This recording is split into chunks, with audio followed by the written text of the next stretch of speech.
Hey,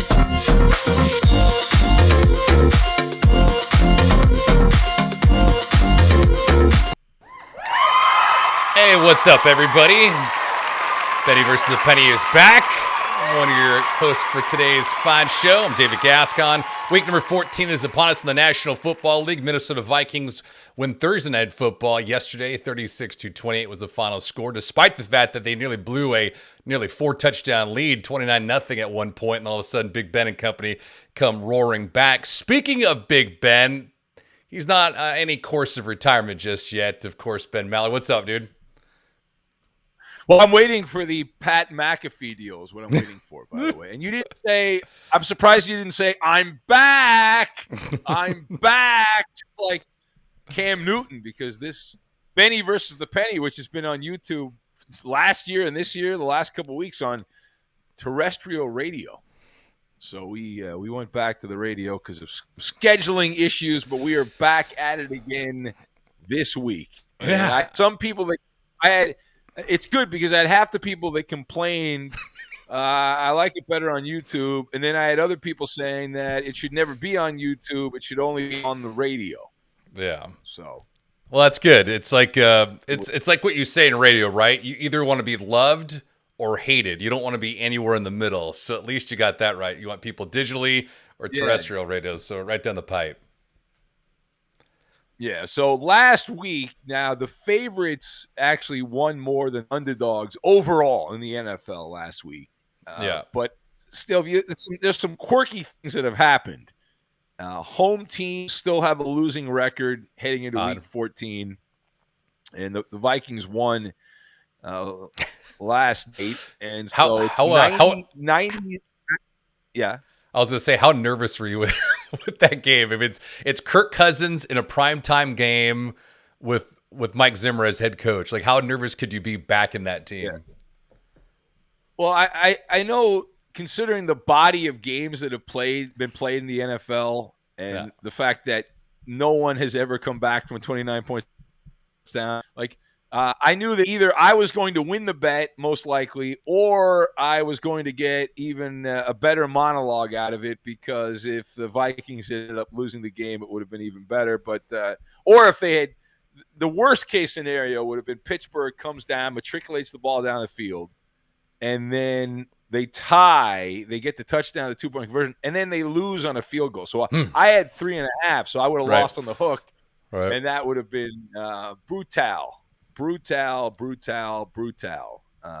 anyway, I see some of the usual suspects in the chat. I know you're excited to see Lee in the Valley of the Sun there. I'm actually really excited to see Lee today because his Arizona Cardinals have some work to do. They need to complete a clean sweep of a certain team in Los Angeles. So yes, I'm happy to see Lee on this fine Friday afternoon. Yeah, I'm impressed that you've become a fan of the little fella. I like that you're a fan of the little fella.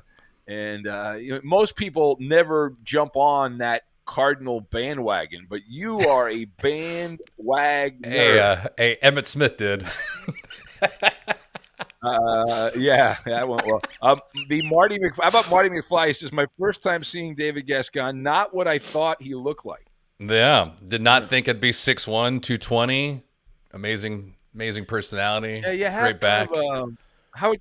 How would the guys in the chat describe that look? I'm like the anti-broadcaster look. I'm definitely the anti-broadcaster look. Like most broadcasters are, I'd say probably half my size. So probably like a quarter your size. 150 pounds, parted hair. Well, actually, the smallest people, the Kyler Murrays of the broadcast world, are baseball writers. Oh yeah. No. Yeah, I mean, most of the baseball writers are pretty large. Have you ever met Ken Rosenthal? Okay, so like Rosenthal, have you ever Tim met, Verducci, Tim Kirchin from. Oh, Kirchin's small, yeah. He's a little guy. Yeah, I mean, there's. You wanted to bait. You wanted me to bait. You wanted to bait me into a fat shaming, so I could go the opposite way and start naming dudes that are a little large. Well, I'm trying. Like, who are the fat baseball writers that are out there? Who are they? I don't. Bill Plaschke's not small. No, he's not fat though. He's like Plaschke's an average size. You think he goes down and mourns at Staples Center every day now? The sign's gone. It's probably. What about Eric Steven, True Blue LA? Yeah, but I mean, Eric's a big guy, but he's not. He's covering the dot. That's like random. That's a cherry pick random thing. What about Eric Gregg? Is he small? Is he still around, Eric Gregg, or what's going on? I don't know. I hope so. He was one of the better umpires in Major League Baseball.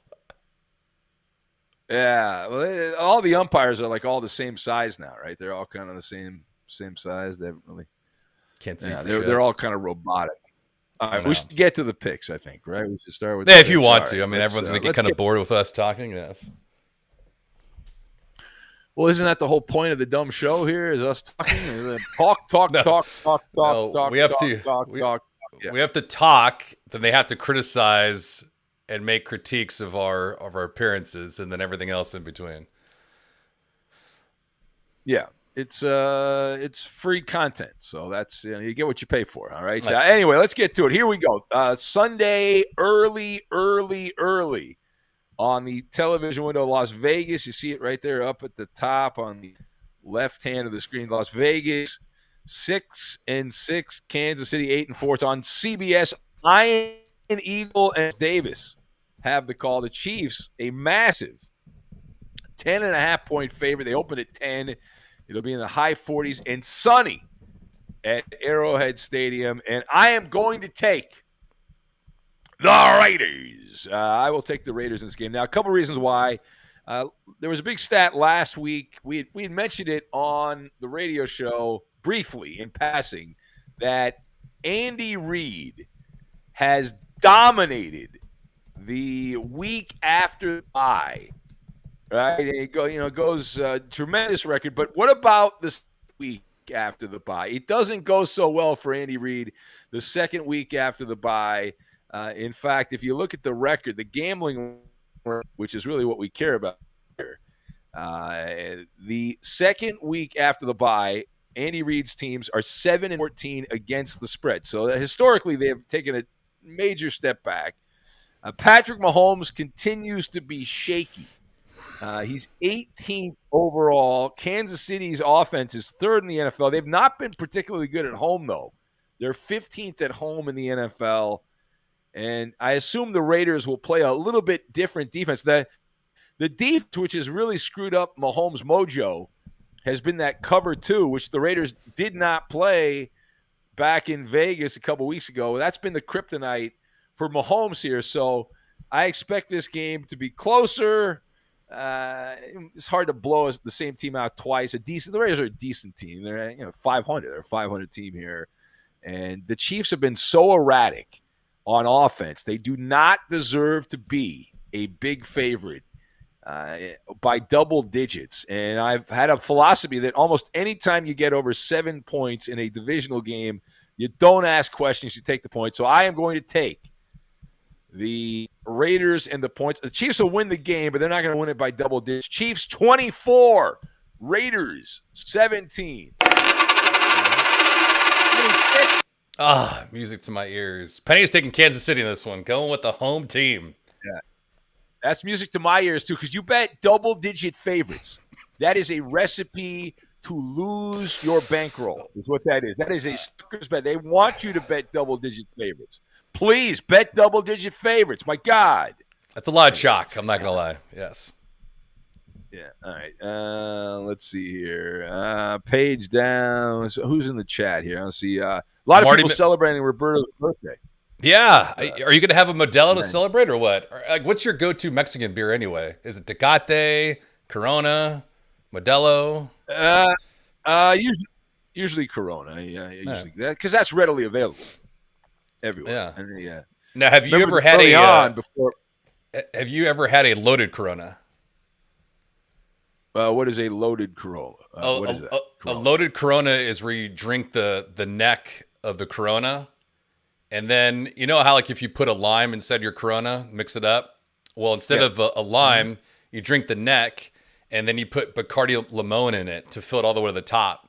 So Bacardi Limon, Corona, You mix it together, tastes just like there was a lime in it. It's really good, but obviously tons of alcohol after you do that.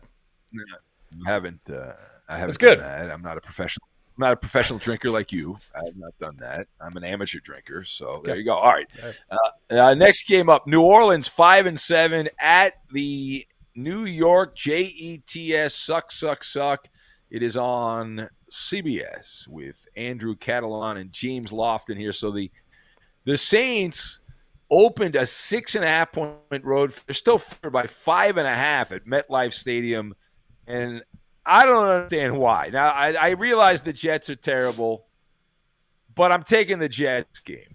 Temperatures will be in the 40s, as I said, mid-40s. The Saints have lost 5 games. They last won on Halloween. We are now just a couple weeks away from Christmas, and the Saints have not won a game in the last 5. And more importantly, Taysom Hill has a messed up finger. This is the injury du jour in the NFL of the last month. We had Russell Wilson, he hurt a finger. Joe Burrow's got a hurt finger. Taysom Hill's got a hurt finger. And he is going to start this game, but may not finish it. And that means that if you bet on New Orleans, Trevor Siemian is going to take over there. And good luck on that. And if you look at the Saints recently, 0-5 in the last 5 straight up. New Orleans is 0-5 against the spread against teams that have a losing record. So they've not done well against the bottom feeders as a gambler, and they're 1-4 as a favorite this year. So every indication based on just the recent play of the Saints indicates that this is not a good spot for them. Now, I'm not excited about betting on the Jets. They stink also. Guilty of football malpractice. And Zach Wilson, holy cannoli, what's going on with this guy? And bad. And anyway, listen, the Saints will win the game, but Jets plus the points. Saints 23 and the Jets 20. The final. Penny's going with the Saints in this one. Interesting. All right. I think the gremlins are lurking, I guess, apparently. The gremlins are out there. All right. Next up for us, Jacksonville at Tennessee. And Jacksonville 2-10, Tennessee 8-4. And that is the next game we're going to do here. Not on the board, but that's the next game. CBS on CBS. Spiro Ditas and Jay Feely have the call. The Titans a 9.5 point favorite in this game. They opened at 9.5 at Nissan Stadium in Nashville, and more of the same. A lot of the weather's all in the 40s there this time of the year. So I'm going to take Jacksonville plus the 9.5 in this game, and it's not so much I'm betting on Urban Meyer, Gascon. I am more betting against Tennessee than betting on Jacksonville. Since the Titans lost Derrick Henry and A.J. Brown, they have scored 13 points in both games. That they haven't done anything. And the Titans lost to the Jets, remember, when they had guys out earlier this year. If you lose to the Jets, you can lose to Jacksonville. They've been a mistake-prone team. A lot of turnovers the last few games for Tennessee. And the Titans in the Mike Vrabel era, if you look at them as a home favorite since Mike Vrabel took over, they have a .368 winning percentage against the spread. But wait, there's actually more here. Mike Vrabel 3-6 against the spread as a favorite of a touchdown or more. So I just think this is too many points. I am going to take the Tennessee Titans to win, but not cover. A low-scoring game. Bet the under on this. Tennessee 20, Jacksonville 13. Penny's taking Tennessee in this one. Jaguars 1-4-1 against the spread, last 6 against these Titans. Yeah, that is an ugly winning percentage against the spread though for Vrabel.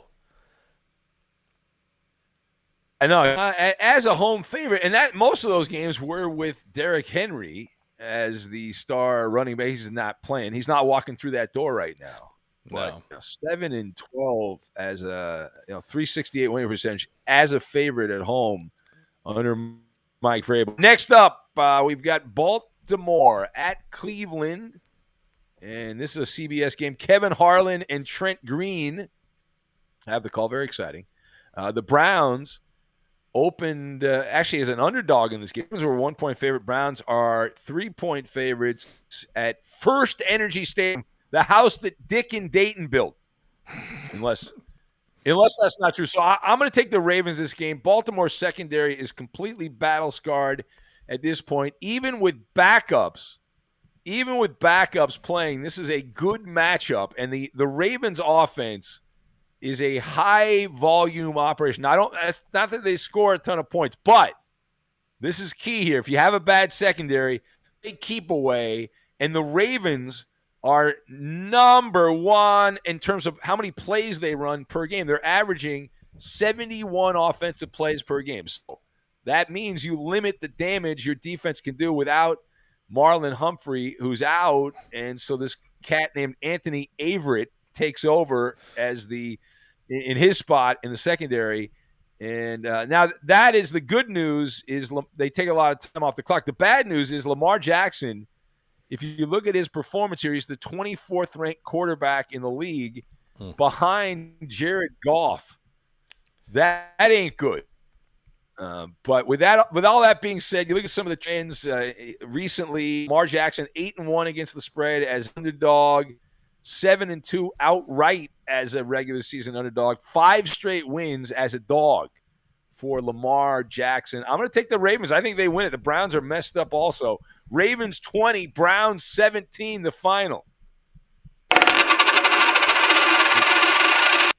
Penny also going with Baltimore. Ravens 10-1 against the spread last 13 games at Cleveland.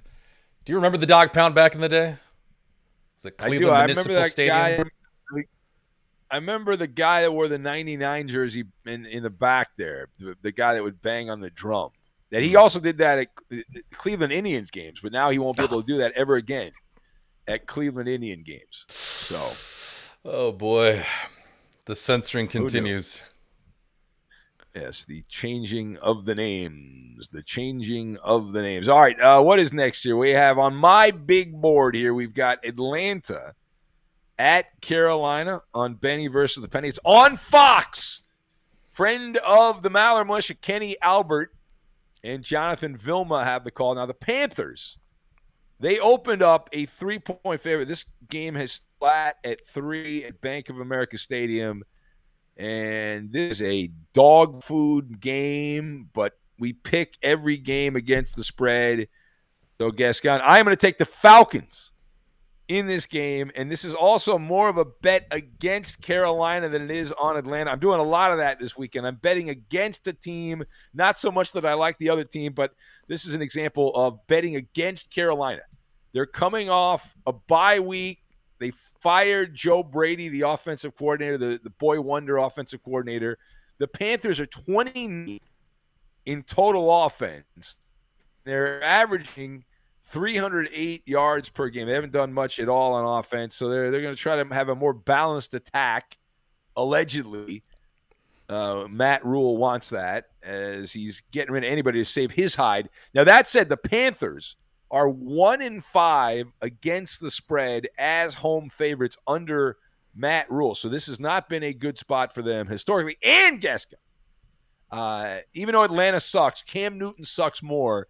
The last 5 seasons now, as a favorite, Cam is 10-18 as a favorite against the spread. Each of the last 7 times he was favored as Carolina's starting quarterback, he lost 0-2 this season. So it's not just 3 or 4 years ago.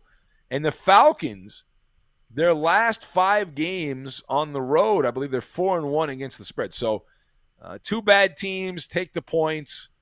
And I say that the Panthers will win, but only by a couple. Panthers 19, Falcons 17. Penny going with the ATL as well. Falcons 9-3 against the spread last 12 against these Panthers. Yes, I'm seeing if anybody's excited in the chat here. It says Ben is planning to come every night he does the show. There you go. Yes, I will be here every night that I do the show. That is correct. I'm not sure what that means. I probably missed half that conversation, but I did see Just Josh a little late, but he is there. So there you go. And I see some new faces. And if you're new to the chat, we have some new people I see in there. Thumbs up on YouTube. Tell a friend. This is a public service. No advertising dollars were used. No advertising dollars were used on this. So be part of the festivities here. All right, next game up, Dallas at Washington. You see it up there on the upper left-hand portion of the screen right next to Gascon's mug, and it's on Fox. This is one of my locks of the week. Kevin Burkhardt, Greg Olson have the call. The Cowboys opened a 5-point favorite. They are 4.5-point favorites at FedEx Field, sunny and 46 degrees. So that's good. So when the sewage starts raining down on fans, which has become a tradition apparently at the Washington former Redskins games there, at least it won't be a warm sewage. It'll be a nice cool sewage to fall down. So there is that. I'm taking Washington in this game. I love getting over a field goal at home here. The last 4 weeks, Taylor Heineke has been the better quarterback in between these two guys. Ranked quarterback in the NFL. Dak Prescott's 18th over the last month and getting worse by the week. Historically, Dak Prescott has played well against Washington. And people making a big deal about the guarantee by Mike McCarthy, and Ron Rivera made some comment I saw today about how you're going to regret that. No, I'm not worried about that. I'm not betting on Washington because Mike McCarthy guaranteed a win, and the data name is going to come out against the Dallas football team and beat him up. I'm not doing that. But Washington under Ron Rivera has been a good bet as a home dog. They have a 636 winning percentage at home as an underdog. And you look at some of the recent trends since the bye week. Dallas is 3-3 straight up. Washington, they started 2-6 straight up, 1-7 against the spread. They won 4 straight against the spread, and their defense is only allowing 17.5 points per game over the last month during the win. I'm going to pick the Washington former Redskins to win this game. 27-23, the final. Penny is also going with you. Washington football team. Home team, 5-2 against the spread. Last 7 matchups between these two squads. This is odd because Washington's defense has actually improved despite the fact that Chase Young is done for the year. Kind of odd. Yeah, and they're playing now the way they were supposed to play at the beginning of the year when they were losing every game, giving up a gazillion points. And it is odd that they've settled into being the team they were supposed to be after complete dreck for how many weeks? They were one of the worst teams in the NFL. They're 2-6 to start the year. So. Yeah, it kind of reminds me of Miami and the AFC side of things. Like they've finally woken up. Yeah, well, Miami benefited from some really fortuitous scheduling, but they have played much better. Next up, Seattle 4-8 at Houston 2-10. Oh boy, are you gonna watch this game? Oh no, I'm not. Well, you have a bet. It's on Fox. Oh. Chris Myers, my Poor man, guy. Chris Myers, part of the FSR Alumni Association. Daryl Moose Johnston have the call here. The Seahawks opened a 6.5-point road favorite. They are favored by 7.5. And NRG Stadium there in Houston, sunny in the 50s. It's a dome though, so I don't think that matters much. I will take the Seahawks. I hate betting favorites, but I've learned my lesson. Seattle has not been particularly good as a road favorite. Going back to last year, they're 1-7 against the spread. Again, betting more against the Houston Texans and their 1940s style offense. I'm done with Houston. I saw Davis Mills was named the starter. He takes over. He's going to replace Tyrod Taylor here. The Texans are losing games by an average of 13.5 28.3 points per game. That is the worst mark in the NFL. And somehow they managed to win a couple of games. But the Seahawks numbers are not particularly good either. They are not, as we said, particularly great as a road favorite. But Russell Wilson played better at Niners. The Niners actually won the stat sheet, but the Seahawks won the game. And what is going on with DK Metcalf, who's averaging 32 yards receiving and no touchdowns since Russell Wilson came back in week 10 from injury. So they got to get him going here. But this is pretty much a show up, pass, go, collect a win if you're Seattle. Get back to 5-8. You're still in a bad spot. The Seahawks have not been good with Russell Wilson as a big favorite of 6 or more also. So in the last 4 years, they got a 278 winning percentage. But they're playing Houston. If you can't beat Houston by at least 8 points, what are you doing? I'm Seahawks in a rout or root. Seahawks 27 and the Texans 10. The final. Penny also going Seattle in this game. God forbid they lose straight up. That could be the demise of Pete Carroll right there. He's hanging on by a thread right now also. Yeah. That's the thing here. I see some people in the chat, Alfie, Alien Opiner, says Doc, Mike, and Regina going on their FedEx Field to FedEx Field for their honeymoon. Yes. Speaking of Doc Mike Gascon, I got him on my podcast. What a great get that was. Doc Mike, he was stopped on the side of the road in New Mexico. And he chimed in there. He called in. It was very, very exciting there in the middle of nowhere. And we had a conversation. And the first 5 minutes, I could barely hear him. And then after that, he picked up the pace a little bit. Things got a little bit better, and then we could hear him. So it's very exciting. What city was he in when he called you from Mexico? Yeah. He said he was where they tested the nuclear bomb. He got a cheap hotel room there. I wonder why. I'm guessing there's not a lot of people going to that part of New Mexico on vacation. Yeah. Not many people going to Mexico at all. Not happening there. Triple nickel pickle tickle says Bill Belichick takes offense when you call another offense from the 1940s and not his, which is a fair point. There you see another classic comment by Triple Nickel Pickle Tickle, one of your favorite names there that we've seen in the chat. It's pretty good. All right. Valentine says, what happened to Doc, Mike, and Regina? I never heard the update. Well, they still plan on getting married. Listen to my podcast, The Fifth Hour today. You can check that out. All right.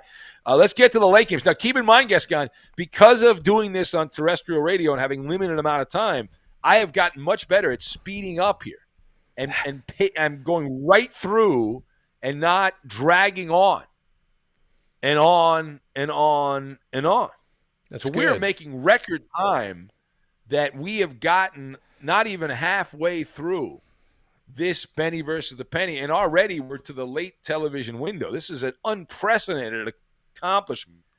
And this lean and mean, Gascon. That's what we're doing. Lean and mean here. It sounds like you have plans for happy hour in a few minutes. I do have plans tonight, but I cannot say what they are. I will reveal them on an Instagram post. Well, let's just say a tradition that I have done every year, once a year. Tonight is the night. Oh, that's all I will say. So I know exactly what that is. What? Well, I'm not gonna spoil it, but I know exactly what it is. That reminds me. I thought about you a couple weeks ago when we weren't embarking on week 12 of Benny versus the Penny because I do some road trip stuff. I was in San Diego, and I don't know if you've ever had these before, but you go down to San Diego a lot. There's a spot in Little Italy that I think you and the wifey should go to. It's called Morning Glory. It's like a breakfast brunch diner. And Ben, they serve these souffle pancakes that look like giant marshmallows, but they're like that thick.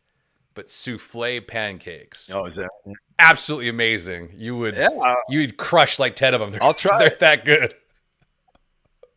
Are they open not just for breakfast though, because I can't get down there early in the morning. No, they're good. They go 8 to 4 breakfast for brunch, and I think they have like a bottomless mimosa for 4 hours.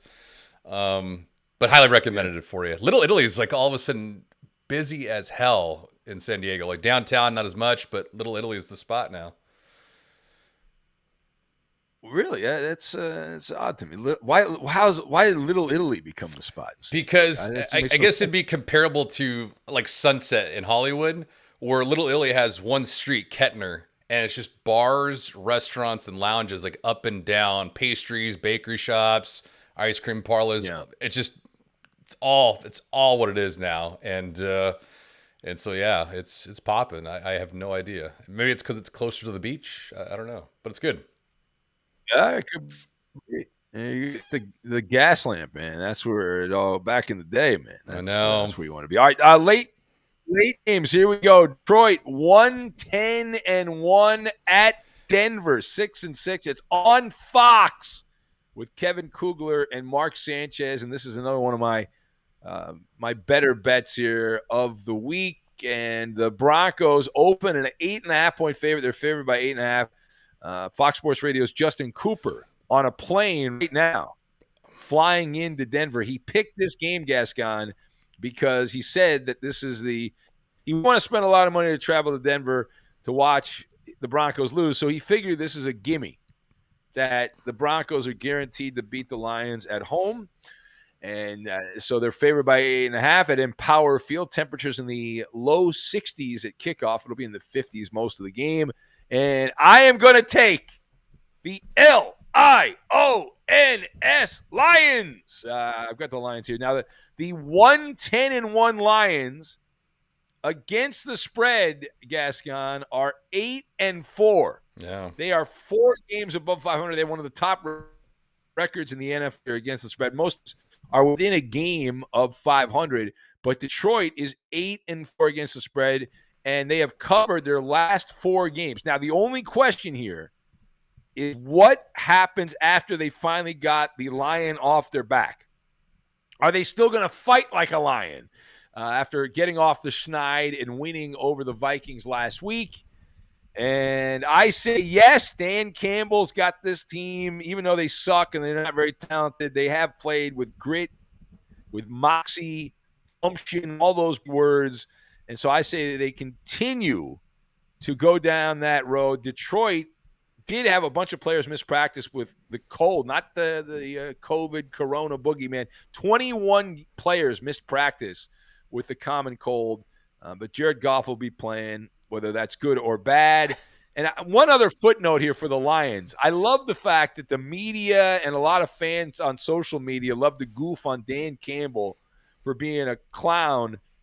But players, Teddy Bridgewater sounded like he wanted to have Campbell's baby talking about him. I know that's usual hyperbole before a game, but it's been universal praise from general managers, executives, other players around the NFL for Dan Campbell. But the media, they're waiting for this meathead football guy to get fired and all that. They hate him.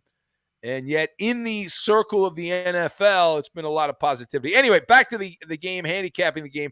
Under Vic Fangio, your Denver Broncos. Now, I know you're a Cardinal fan now, but you used to be a Bronco fan. Broncos are 4-4 against the spread as a home favorite. That's not particularly good. And Denver, they just don't have enough bazookas on offense to justify being favored by over a ton. They just, even when the Broncos, I know they had the big game against the Cowboys where everything kind of went right and all the planets lined up, as Andrea in Berkeley would say. But I think that the Lions come out here, they fight. And the reason I'm also hoping that this is how upset will Loop be when he has that look on his face when he realizes he went thinking the Broncos were guaranteed to when they lose. Oh, Detroit 30, Broncos 27. Despite the fact that Demaryius Thomas passed away yesterday, this will be an emotional game for the Broncos. Penny's going with Denver in a rout. A route or route. Yes. All right. That is incorrect. The Broncos, you talk about the emotional part of it. And Demaryius Thomas, very sad. Yeah, seizure, they said. They think that's what happened to him. But the Broncos will not. That's a Hollywood ending for you, Gascon. It will not be a Hollywood ending for the Broncos in this game. All right, next up, the New York 4-8 at the L.A. Chargers of Inglewood, 7-5 on Fox with Adam Amin and Mark Schlereth on the. Now the Chargers opened up a 7-point favorite. They're up to 10.5 at SoFi Stadium, sunny and 59 degrees. That's not a dome, Gascon. Remember, we've been through this. The NFL says that is not a dome, even though it has a roof over the stadium. Not a dome. Yeah. Shocking revelation by the NFL. If it looks like a dome and it acts like a dome, it's not a dome in the eyes of the NFL. It's a peaceful protest. That's what it is. So I will take the Giants in this game, and I'm just not buying that the Chargers blow the doors off the Giants this week. Giants have been a terrible team, and their record indicates that they're mediocre at best. Joe Judge did say, and I haven't seen the latest here as of an hour ago, but the Mike Glennon, he was optimistic that Mike Glennon will clear concussion protocol to start. And I say it doesn't matter whether Mike Glennon or Jake Fromm, who came over from the Bills practice squad, he may make his NFL debut, and his first career start on Glennon is not cleared. But even if Glennon is cleared, this cat from Georgia, Jake Fromm, will likely get some playing time. If that happens, he will be the last non-strike replacement player for the Giants make his first career start without having already played in a game since 1977. If Jake Fromm ends up starting this game, it's been a long time. You get some of the numbers here. Joe Judge as a dog over a touchdown has been pretty good, and the Giants have been a pretty good bet on the road. Last 3 weeks, the Chargers, they're number 2 in offense. But they've gone good game, bad game, good game, bad game. They've been up and down, hot and cold. Also could be without Keenan Allen and Mike Williams in the COVID protocols here. We'll see if they end up coming back or not. But Joe Judge, as a road dog, has a .692 winning percentage as a road dog, just whether it's 0 or whether it's 1 or a touchdown. And the Chargers have been a bad bet as home favorites since their new hotshot quarterback came around. Chargers are just 5-7. They have a losing record as a home favorite in years. So I'm going to take the Chargers to win this game, but I think there's too many points involved here. And remember, when you get double digits, all you need is an interception, a fumble, a special teams blunder by the Chargers, helping the Giants out in the field position game, and you're in much better shape. So I will take the New York Giants. Chargers will win the game. Chargers 27, Giants 20. Penny's going with Los Angeles in this one, going with the Bolts. The late night drug tester says it's a trap game for the Chargers. Looking forward to the Thursday game against Kansas City. That is another angle. I was hoping to go to that Chiefs-Chargers game on Thursday, but I unfortunately will not be able to make it. I know you're devastated. I'm buddies with those guys from Kansas City, Gascon, because I go on that radio show every Thursday. Yeah. And one of the guys on the show is the Chiefs sideline reporter. So I was like, hey, I can go out to schmooze with my pal, but unfortunately, logistically, it will not work out, which is a bummer. Wow. All right.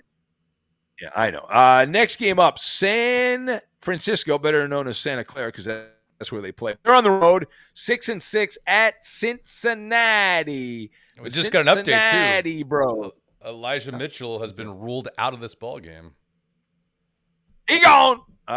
Cincinnati 7-5. It's on CBS with Greg Gumbel and Adam Archuleta.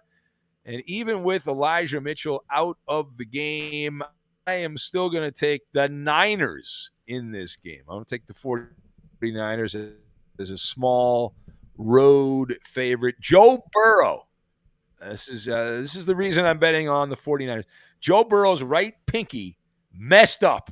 Will he be able to even grip football the proper way? He's going to try to grind it out here, but will he be effective? Does he make enough quality throws during the game? That's the question. It's a big risk in taking an injured quarterback. And Cincinnati, San Francisco, pretty similar teams. I just don't want to bet on the injured quarterback here. Now, as you said, the 49ers have their own injury issues, and we can give you all kinds of numbers about Hand's record as a favorite. And the 49ers were riding high, and they got shot down last week against Seattle in a divisional game. But I get their mojo back mainly because of the injury to Joe Burrow. And the good thing about that running back, Elijah Mitchell, great player recently, but that's a replaceable position. It's next man up. Do your job. So I will take the Niners over the Bengals. Niners 30, Bengals 20. Penny going with Cincinnati. Who day? Where the hell has Jamar Chase been, by the way? Well, it's Joe Burrow's injury. Last week, anyway. I mean, wasn't it 27-0 or whatever? It was a ridiculous. It was 24-0, wasn't it? It was awful. I forget. Awful. It was a big lead for the Chargers, and then the Bengals came back, and then the Chargers came back, and bizarro world in that game. All right. Next up, the last game in the late television window. Amazing time, just for the record, Gascon. Amazing time. That we might have bonus time. We might have to break out a Maller monologue here at the end of Benny versus Secretariat now, like the capper that is Ben Secretariat. Well, no, I'm telling you, the last couple of weeks, because we on the commercial radio we only have limited amount of time, so I have to get all the games in. Yeah, and we had one of the great moments, and I will not did this, but Thanksgiving, the night before Thanksgiving, I was doing Ben the Penny, and I was handicapping the Lions game against the Bears. And I gave the final score, and I said, whatever. I picked Detroit to cover the spread. And I said, the penny picks. And I forget who the voice of the penny was, but the penny then confidently said, Cowboys. Great moments in broadcasting right there. Way to pay attention. How to tell me you're not listening without telling me you're not listening right there. That's the Canadians beat the Canadians. Well, we have gotten that. Yeah. Although I will point out that for those in the chat, Eddie Garcia has had many bloopers that are not put in the system. There is a clear bias by Roberto and Coop to not properly goof on Eddie. I can't tell you how many times I have requested that there's a great drop, put that in. And these guys, they either downsell it, they downvote it, or they don't even put it in. Bad job by them. Are they that sensitive? Bad job. They're very sensitive. Well, they're very protective of Eddie. They're Why? very protective of Eddie. I don't know. You'd have to talk to them. I have no idea. All right. What is the next game here? Buffalo. Here we go. Buffalo 7-4. Fuck this team.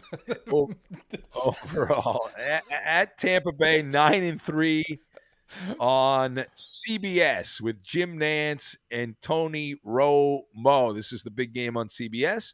The Bucs opened up a pretty good favorite here. I think they were favored by 3. Now they're favored by 3.5. Mostly cloudy in the 70s at Raymond James Stadium, which means Tampa will not just run the ball. It would be funny, though, if Bruce Arians came out and the ball on every play, just like as an homage to Bill Belichick, and said, all right, we'll screw with Buffalo. Why not? Yeah. Leonard Fournette off tackle, Ronald Jones to the right. Yeah, like just take away the forward pass. But it would actually make sense because Buffalo, that's been the weak link. They got run over, the running where the Buffalo roam. They got run over and roamed on by Indianapolis and the Patriots in 2 of their last 3 games here. Buffalo absolutely thunderstruck by the Patriot running game in that snowy, icy game. back on Monday night. The weather will, of course, be no factor here.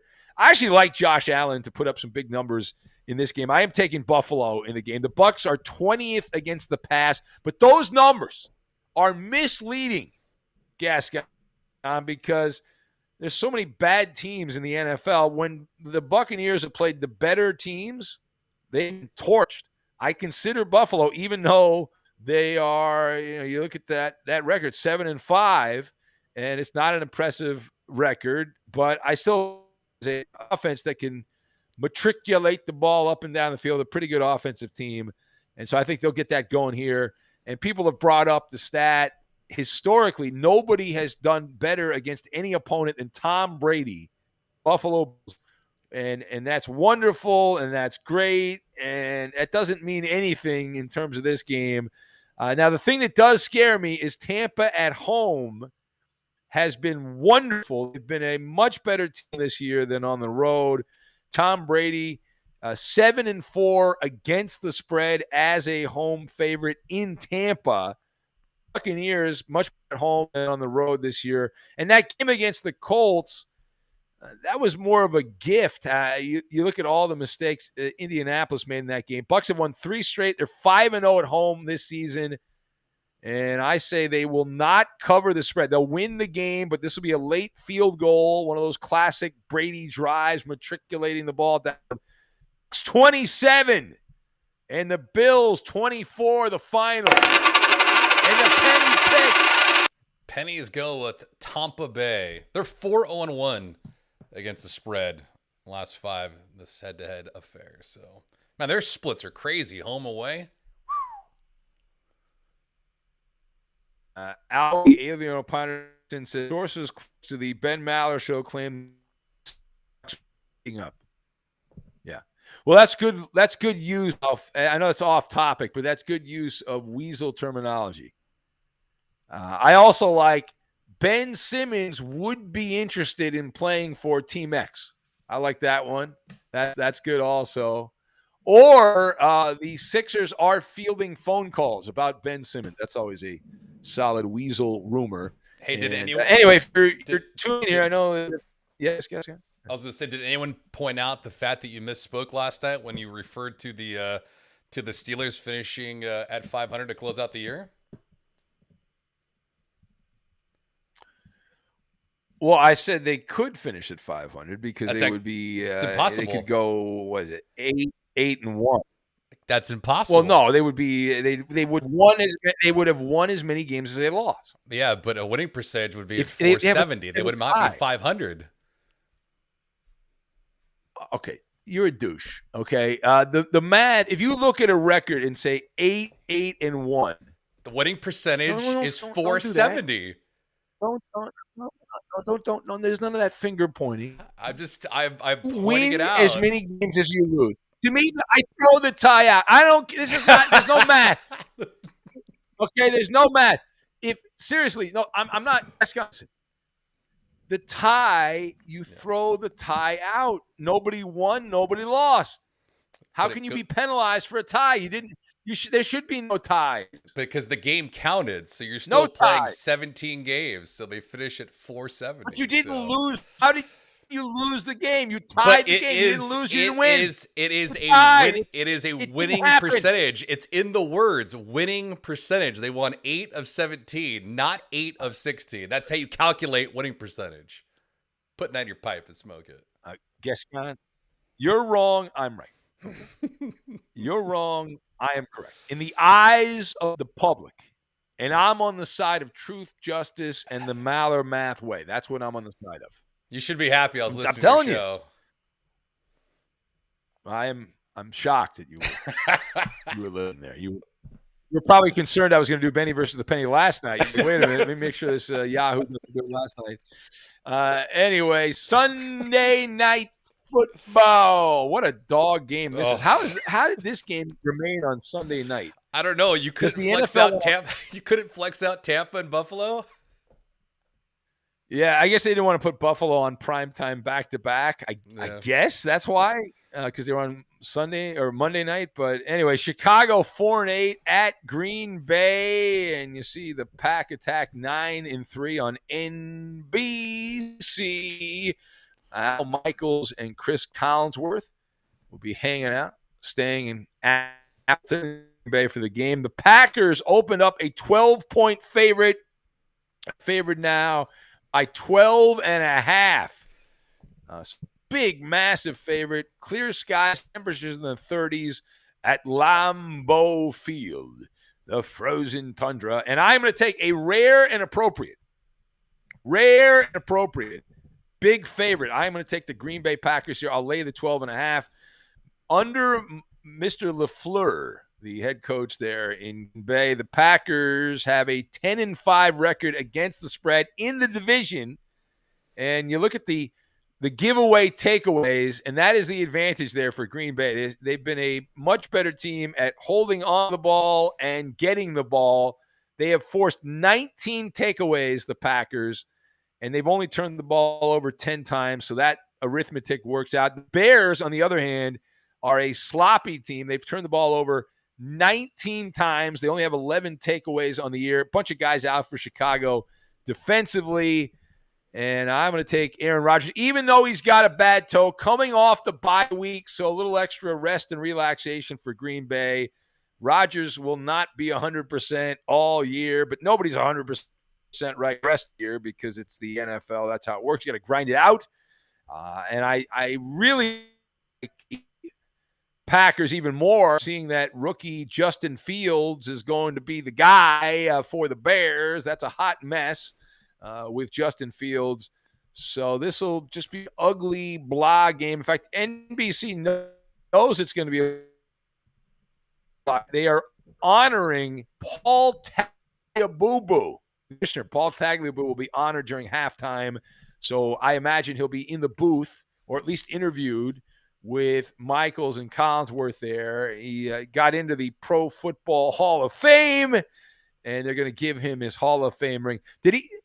He never worked for the Packers, though. Why the Green Bay Packers? Did they force the Packers to do this? Is that why? This is like an elevated version of Bud Selig.